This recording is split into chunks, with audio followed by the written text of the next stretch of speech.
Hey, this is Chris. Hope you're doing well, and welcome to Popcorn Finance, the show where we discuss finance and about the time it takes to make a bag of popcorn. You know, normally I give a little shout out at the beginning of the show that I call the Colonel, but today I wanted to wait a little bit longer before I give that shout out because today's Colonel fits so well into the topic for our episode. And the Colonel was going out to Tame because she asked me over on Facebook if ETFs and mutual funds are different, which I think is a great question. This is a question that I had before as well because they're very similar and it can be confusing to understand the difference between the two.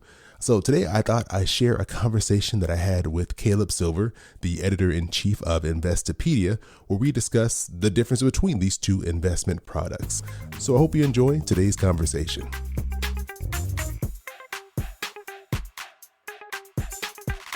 First, if you can help us get started off here, what is an ETF? An ETF is an exchange-traded fund. Now, what does that mean? Exchange-traded fund means, like a mutual fund, it has a bunch of different securities in it. So I explained what a mutual fund is in a prior episode, and that is basically a basket of securities that you can buy all together versus buying them one at a time.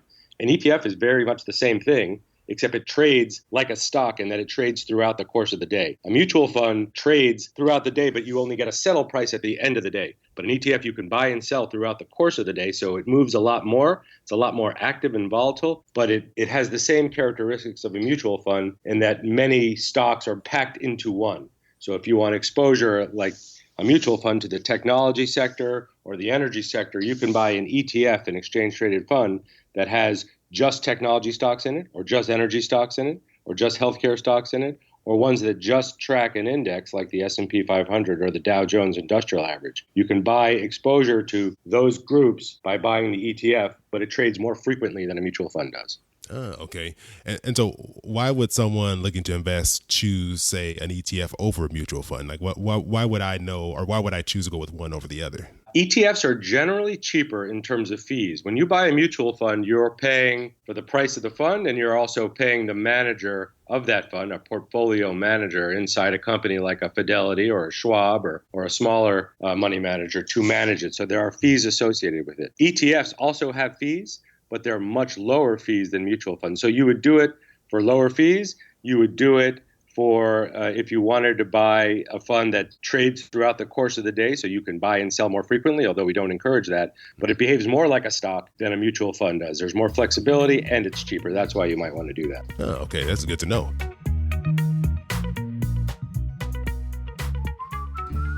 Hey all, I'm Stephanie O'Connell Rodriguez, occasional Popcorn Finance guest and co-founder of Statement Event.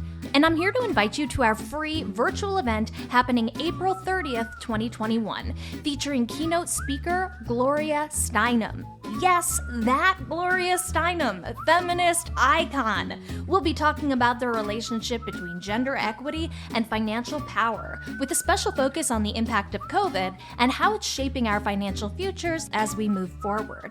To learn more and register, visit statementevent.co. That's statementevent.co. Hope to see you there. Is there any other differences as far as, like, if I want to go buy a mutual fund or buy an ETF, would I notice any difference in the process, or are they pretty similar? They are similar, except let's say you bought one of each. You bought a mutual fund and you bought an ETF. If you were checking the performance of either during the day, you wouldn't get a change in price on the mutual fund until the end of the day. What they call the NAV, the net asset value, is calculated at the end of the day. So you don't really know what's going on through the course of the day. An ETF you could look at on your watch list, and you could look at it like you're looking at a stock like Nike or Amazon, and you could see where it's trading in the middle of the day. And that gives you a little bit more visibility into how it's doing. Although many institutions or many investors trade ETFs throughout the course of the day, we don't encourage that, obviously. But it is that it behaves like a stock and that you can do that. But the process of buying one and owning one is no different. Okay, so you hold them like in a brokerage account the same way. There's not much difference between the two in that sense. If you looked inside my portfolio, I only hold mutual funds and ETFs.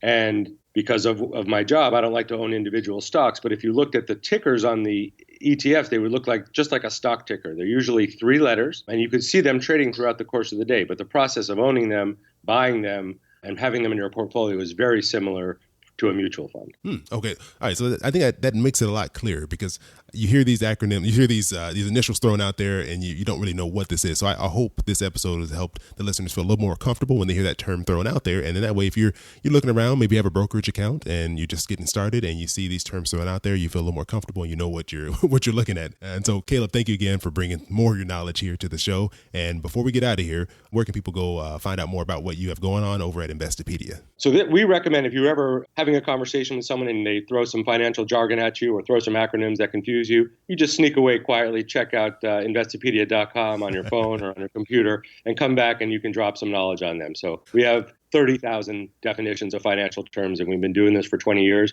It's not that complicated, but the financial industry likes to make it complicated. Don't be confused by it. Look it up on our site. We encourage folks to come in and explore the site. We have our online video academy there if you want to take courses to become an investor or learn to become a better investor, or just learn financial tools like Excel for finance. We have great tutorials that are free if you want to learn how to trade options or start investing or build a portfolio of your own. All of that is out there for you on our site, plus a lot of videos that can help explain things for you as well. So all you can need at Investopedia.com. Come anytime. We're always open. And, I'm not saying that I've stepped away from a conversation to look something up on Investopedia and come back, but I can see how someone has done that. I've often dropped my phone in the middle of a meeting and looked something up while I pretended to tie my shoelaces to make sure that I understood the definition before I resumed the conversation. So don't be afraid to do that if you have to do that. It's a great trick. Oh, yeah. Yeah. I think it's much better to look something up than to make something up. So definitely go to Investopedia and use it for your resource.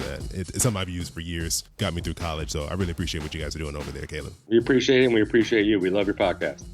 Thanks again to all of you for joining me here for another episode. And thank you to Tame for sending in your question.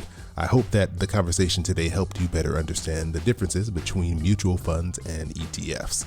And if you have a question like Tammy that you'd like to send over to me, you can always reach out to me over on Instagram. You can reach me there at Popcorn Finance Podcast, or you can send me an email to questions@popcornfinance.com.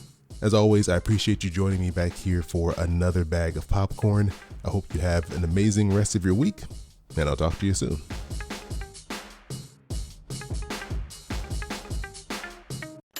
Your boy keep it poppin' like Mary Poppins.